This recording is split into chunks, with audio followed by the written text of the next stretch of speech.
Magandang araw mga idol. May hula si kaibigan po sa salarin, no, sa bata doon sa Butuan kung saan natagpuan na lang na walang buhay.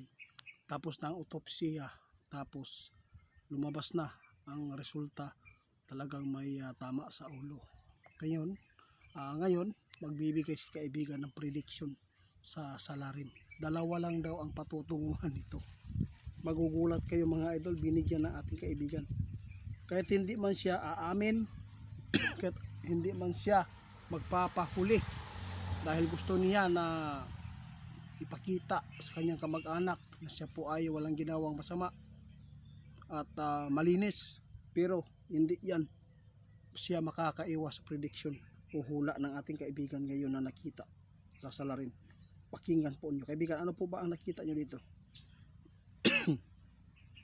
Kaibigan, inyo. Ay, salamat. Bakit mayroon ka bang nakita sa kanya na talagang ito ang kanyang gagawin o ano po ba ito? Ang sama, kawawa, no? Sana inamin na lang para hindi po mga idol, ito po ang hula ni kaibigan na dalawa lang po ang kanyang patutunguhan ngayon. Posibleng magbigti, posibleng mabaliw.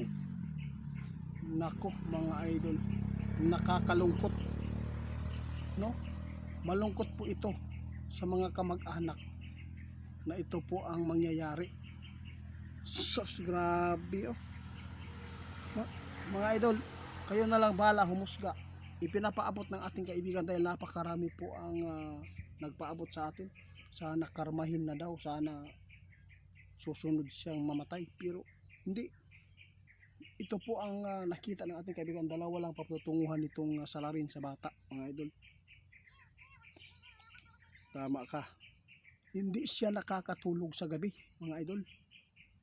Grabe po ang paglamon sa kanya ng konsensya, no? Dalawa lang po ang patutunguhan. Delikado siya pag nalasing to, mga idol. Baka makapag-isip ng pagbigti. Hula natin kaibigan, dalawa: kamatayan at posibleng masiraan ng isip. Tandaan na lang po ninyo itong hula ni kaibigan. Kahit sino, mga idol, no? Ang sakit, mga idol. Grabe ang nagawa nila sa bata.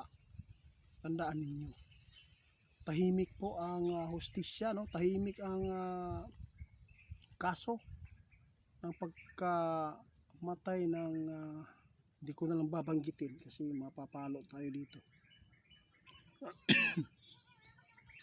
Ito po ang nakita ng ating kaibigan. Sabi ng ating kaibigan, ito lang po ang nakita ko. Kung hindi siya aamin at hindi po siya, no, magpakulong at hindi siya gusto na masama ang tingin ng kanyang mga anak sa kanya o kamag-anak, ito na lang ang nakikita ko na mangyayari sa kanya: bigti o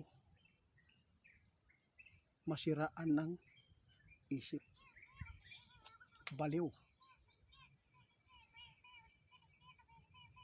Dapat po talaga yan, dapat pagbayaran nila sa lahat ng mga magulang, no?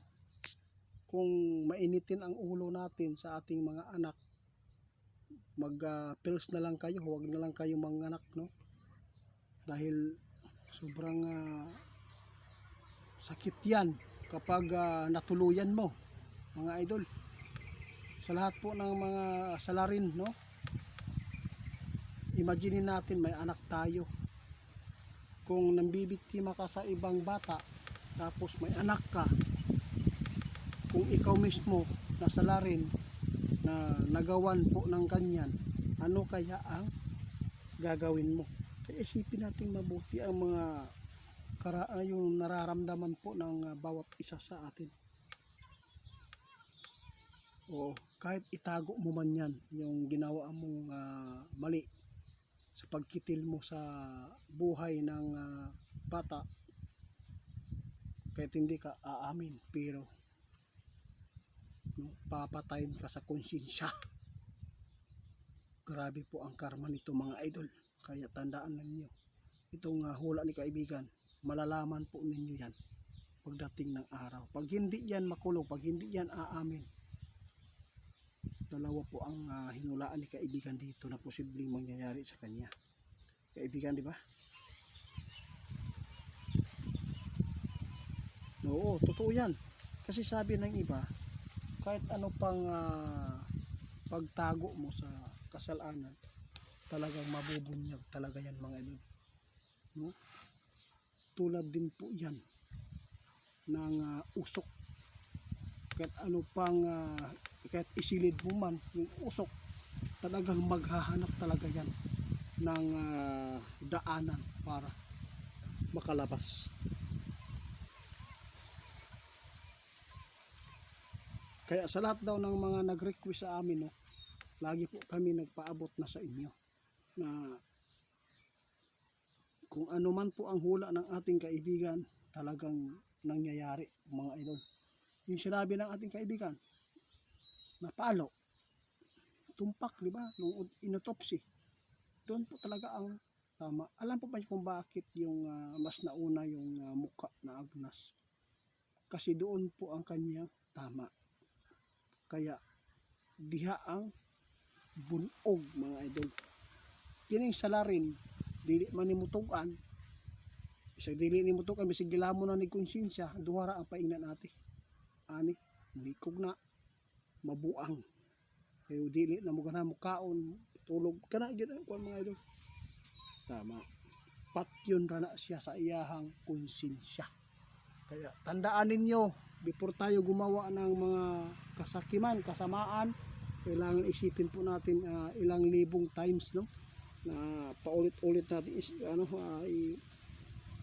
hindi naman po tayo pwede magsabi kasi hindi po natin alam ang ating buhay at sa hinaharap natin. Hindi pa natin alam kung ano din po ang nakatadhana sa unahan natin, pero panatilihin po ninyo na lagi po kayong manalangin ng Diyos para hindi po kayo maibigay sa demonyo.